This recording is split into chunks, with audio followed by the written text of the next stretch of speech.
Hello students. तो अब हम क्लास 12 का नेक्स्ट अपना टॉपिक स्टार्ट करने जा रहे हैं, जिसमें हम कैपेसिटर्स का कॉम्बिनेशंस बनाएंगे सीरीज़ में और पैरेलल में। तो मैं स्टार्टिंग में ये कंसिडर करके चलता हूँ कि मेरे पास सपोज़ कि 3 कैपेसिटर्स हैं और मैं उनको सीरीज़ में जोड़ने वाला हूँ।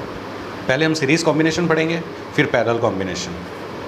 तो यहाँ मैंने 3 कैपेसिटर्स को एक बैटरी के साथ अटैच कर दिया है सीरीज़ में।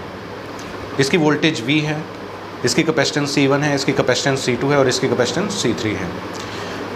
कैपेसिटर्स के मामले में एक चीज़ तय है कि जितना चार्ज यहाँ से एंटर करेगा सीरीज़ में, उतना ही चार्ज यहाँ से एग्ज़िट करेगा। पहले कैपेसिटर की प्लेट, फर्स्ट प्लेट के ऊपर जो चार्ज होता है, लास्ट कैपेसिटर की प्लेट के ऊपर भी उतना ही चार्ज होता है। चार्जेस सेम रहते हैं ऑलवेज। और यहाँ से मैं ये कह सकता हूँ कि चार्जेस यहाँ पे क्या रहेंगे, सेम। हर कैपेसिटर में से सेम चार्ज फ्लो करेगा। ऐसा सीरीज़ कॉम्बिनेशन में होगा सिर्फ। तो अभी इसमें अगर क्यू चार्ज फ्लो कर रहा है, C1 कैपेसिटेंस है इसकी, तो आप देखोगे कि यहाँ वोल्टेज डेवलप होगी एक इस कैपेसिटर के अलॉन्ग। उस वोल्टेज का जो फॉर्मूला होगा वो होगा Q/C1। इस कैपेसिटर में जो वोल्टेज डेवलप होगी उसका फार्मूला होगा Q/C2, और इस कैपेसिटेंस में जो वोल्टेज डेवलप होगी वो होगी Q/C3। ठीक है। तो मान लेते हैं कि इन तीनों कैपेसिटर्स को कंबाइन करके जो वैल्यू आ रही है वो C इक्वलेंट के इक्वल आ रही है। तो मैं इन तीनों कैपेसिटर्स की जगह एक सिंगल कैपेसिटर अभी यूज़ कर रहा हूँ, जो कि इन तीनों के कॉम्बिनेशन के इक्वल होगा। तो जैसा कि अभी मैंने कहा कि जो फर्स्ट कैपेसिटर है उसमें वोल्टेज कितनी है इस वक्त डेवलप हो चुकी है, Q/C1। ठीक है। और सेकंड कैपेसिटर में वोल्टेज कितनी डेवलप हो चुकी है, Q/C2। और थर्ड कैपेसिटर में वोल्टेज कितनी डेवलप हो गई है, Q/C3। ठीक है। और जब इन तीनों का कंबाइन आ गया है तो वोल्टेज कितनी डेवलप हुई है, चार्ज तो वही रहेगा। So it's Q/C equivalent. अभी इस डायग्राम में आप यहाँ ध्यान से देखें तो ये जो वोल्टेज है ये इन तीनों में इक्वलेंट या अकॉर्डिंग टू कैपेसिटेंस डेवलप हुई है, और इन तीनों का सम V के इक्वल ही आने वाला है। That means V is equal to V1 plus V2 plus V3।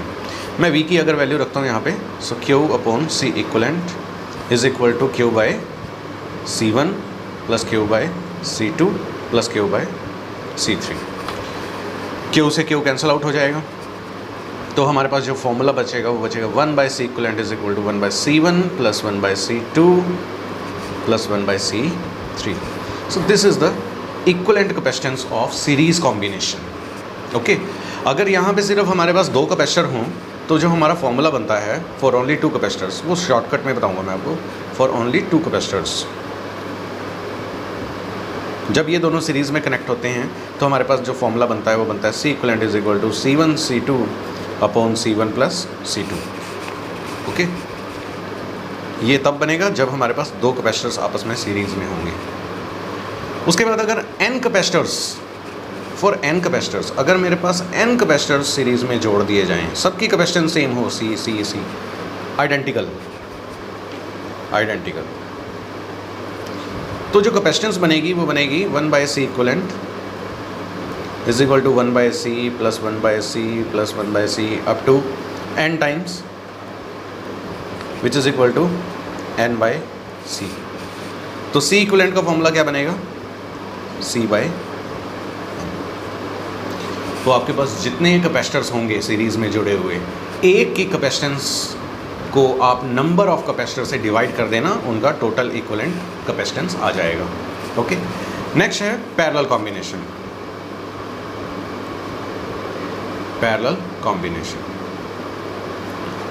Parallel combination में सपोज़ कि हम यही दोबारा कंसिडर करते हैं कि हमारे पास 3 कैपेसिटर्स आपस में पैरेलली कनेक्ट हो रखे हैं। तीनों की कैपेसिटेंस अलग अलग है।